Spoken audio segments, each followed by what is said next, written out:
নবান্ন অভিযানে যে ধুন্ধুমার পরিস্থিতি তৈরি হয়, ইতিমধ্যেই 7টি এফআইআর দায়ের করা হয়েছে পুলিশের তরফে বিজেপি নেতাদের বিরুদ্ধে। এর মধ্যে কলকাতায় 5টি এফআইআর, অন্যদিকে হাওড়া পুলিশের তরফে 2টি এফআইআর রুজু করা হয়েছে। এবং যে বিজেপি নেতাদের নাম এর মধ্যে রয়েছে, অগ্নিমিত্রা পাল, অশোক দিন্দা, কৌস্তব বাগচি সহ অনেকের নামই এই এফআইআর এর মধ্যে রয়েছে। 4টি এফআইআর রুজু হয়েছে নিউ মার্কেট থানায়, 1টি এফআইআর রুজু হয়েছে হেয়ার স্ট্রিট থানায়। আমাদের প্রতিনিধি আবিদ দত্ত আমাদের সঙ্গে রয়েছেন। আবিদ, যে 7টি এফআইআর রুজু করা হয়েছে, কোন কোন ধারায় মামলা রুজু করা হয়েছে, বিস্তারিত জানাও।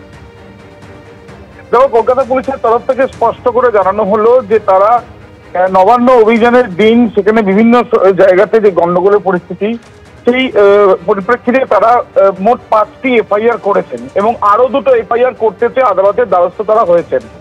এবং এই যে 5টি এফআইআর করা হয়েছে, তার মধ্যে একটি হেয়ার স্ট্রিট থানাতে, যে অভিযোগটি হচ্ছে যে হাইকোর্টের নির্দেশ অমান্য করে তারা রেভিনিউতে না গিয়ে পার্ক স্ট্রিটের দিকে মিছিল নিয়ে যাওয়ার জন্য তারা একটি এফআইআর করেছেন, যে এফআইআরটি হেয়ার স্ট্রিট থানাতে। আরো যে 4টি এফআইআর করা হয়েছে সেগুলো হচ্ছে যে নিউ মার্কেট থানাতেই হয়েছে 4টি। তার মধ্যে একটি হচ্ছে যে একটি রাখি স্টল, যেটা ছিল অন্য একটি রাজনৈতিক দলের, সেইখানে গিয়ে বিশৃঙ্খলা সৃষ্টি করার জন্য।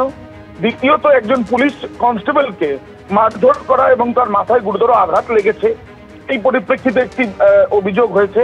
তৃতীয়ত হকার্স ইউনিয়নের অফিস, সেখানে ভাঙচুরের অভিযোগ রয়েছে এবং সেই ভাঙচুরের অভিযোগের পরিপ্রেক্ষিতে যে লিখিত অভিযোগ হয়েছে, অভিযোগের ভিত্তিতে একটি এফআইআর করা হয়েছে। চতুর্থ, একটি সংবাদকর্মীর ক্যামেরা নষ্ট ও তাকে জোরপূর্বক আটকে রাখার জন্য একটি এফআইআর হয়েছে। আরো 2টি নিউ মার্কেট থানাতে আবেদন করা হয়েছে নিউ মার্কেট থানার তরফ থেকে, এবং সেই আবেদন করা হয়েছে আদালতের কাছে। তারা 2টি এফআইআর করতে চান।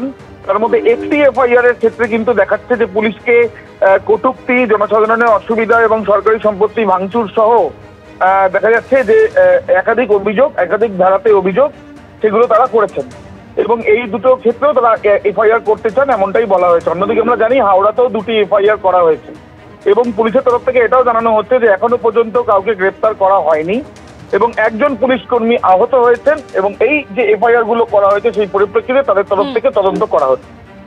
ধন্যবাদ আবিদ।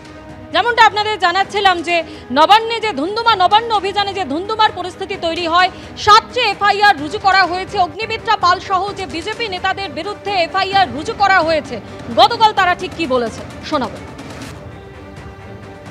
এই যে অ্যালিগেশনস গুলো দিয়েছেন সেগুলো প্রমাণ হয়।